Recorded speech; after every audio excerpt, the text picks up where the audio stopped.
राधे राधे। आपका दिन शुभ और मंगलमय हो। आप सदा मुस्कुराते रहें। आप सबको हनुमान जयंती और चैत्र पूर्णिमा की हार्दिक शुभकामनाएं। चलिए शुरू करते हैं हनुमान जन्म कथा। राम भक्त हनुमान जी को कलयुग का सबसे प्रभावशाली देवता और भगवान शिव का 11वां रुद्र अवतार माना जाता है।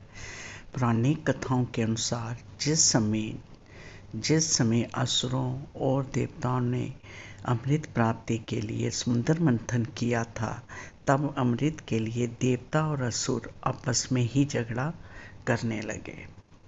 उसके बाद भगवान विष्णु ने मोहिनी रूप धारण किया। जब भगवान शिव ने भगवान विष्णु के मोहिनी रूप को देखा तो भगवान शंकर वासना में लिप्त हो गए। उस समय भगवान शंकर ने अपने वीर्य का त्याग कर दिया। उस वीर्य को पवन देव ने अंजना के गर्भ में स्थापित कर दिया, जिसके बाद चैत्र पूर्णिमा में माता अंजना के गर्भ से हनुमान जी ने जन्म लिया था। और वनराज केसरी और अंजना ने भगवान शिव की घोर तपस्या की थी। उनकी तपस्या से प्रसन्न होकर भगवान शिव ने उन्हें वरदान दिया था कि वह अंजना के कोख से जन्म लेंगे। हनुमान जी को वायुपुत्र भी कहा जाता है, क्योंकि जिस समय हनुमान जी ने सूरज को निगल लिया था, उस समय इंद्र ने उन पर वज्र से प्रहार किया था, जिसके बाद पवन देव ने तीनों लोगों से वायु का प्रवाह बंद कर दिया था। इसके बाद सभी देवताओं ने हनुमान जी को आशीर्वाद दिया था। हनुमान जी भगवान शिव के अवतार माने जाते हैं और उनका जन्म महज एक संजोग नहीं था। एक पौराणिक कथा के अनुसार उनके जन्म का संबंध अयोध्या से भी है। जब अयोध्या में भगवान राम के जन्म की तैयारी हो रही थी, इस तरह उनका और प्रभु राम का संबंध जन्म से ही जुड़ा प्रतीत होता है। चलिए जानते हैं क्या है पूरा प्रसंग। बहुत सी पौराणिक कथाएं प्रचलित हैं। उनमें से एक कथा बहुत ही रोचक है।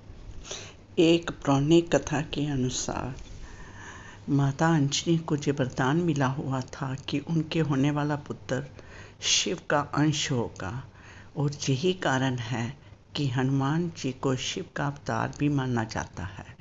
एक मान्यता ये भी है कि जब हनुमान जी का जन्म हुआ तो उसी समय रावण के घर में भी एक पुत्री ने जन्म लिया था।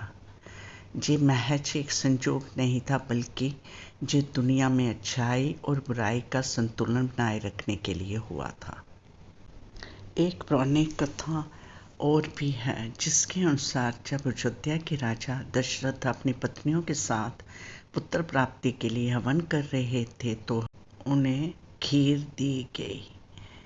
उन्हें कहा गया कि वो अपनी रानियों को खिला दें। हवन समाप्ति के बाद राजा दशरथ ने खीर तीनों रानियों को थोड़ी थोड़ी बांट दी, लेकिन तभी खीर का एक भाग एक कौवा अपने साथ उड़ा ले गया और उसने उसे वहां गिरा दिया जहां अंजनी मां तपस्या कर रही थी। तपस्या करती हुई अंजना के हाथ में जब खीर गिरी तो उन्होंने उसे शिवजी का प्रसाद समझकर ग्रहण कर लिया। कहते हैं कि इसी प्रसाद की वजह से अयोध्या में राम जी का जन्म हुआ और अंजनी की कोख से हनुमान जी का। इस तरह प्रभु और भक्त दोनों एक साथ एक ही प्रसाद से इस धरती पर अवतरित हुए और उनका एक अनोखा संबंध जन्म से ही बन गया। एक अन्य पौराणिक कथा के अनुसार एक बार सभी लोग देवराज इंद्र की सभा में उपस्थित थे। यहाँ ऋषि दुर्वासा भी थे। वहाँ देवराज इंद्र की एक अप्सरा पुंजिक स्थली बार बार सभा के बीच में आना जाना कर रही थी, जिससे ऋषि दुर्वासा क्रोधित हो गए और उन्होंने अप्सरा को वानरी बन जाने का श्राप दे दिया। पुंजिक स्थली ने बहुत क्षमा मांगी, लेकिन ऋषि ने अपना श्राप वापस नहीं लिया। तो बाद में दयावंशु से ये वर जरूर दिया कि वह अपनी इच्छा अनुसार रूप धारण कर सकती है। माता अंजना वही अप्सरा थी और उस श्राप के कारण उन्हें वानर जाति में जन्म लेना पड़ा। इस श्राप से मुक्ति के लिए उन्हें शिव के अंश को जन्म देना था, इसलिए हनुमान जी ने उनके कोख से जन्म लिया।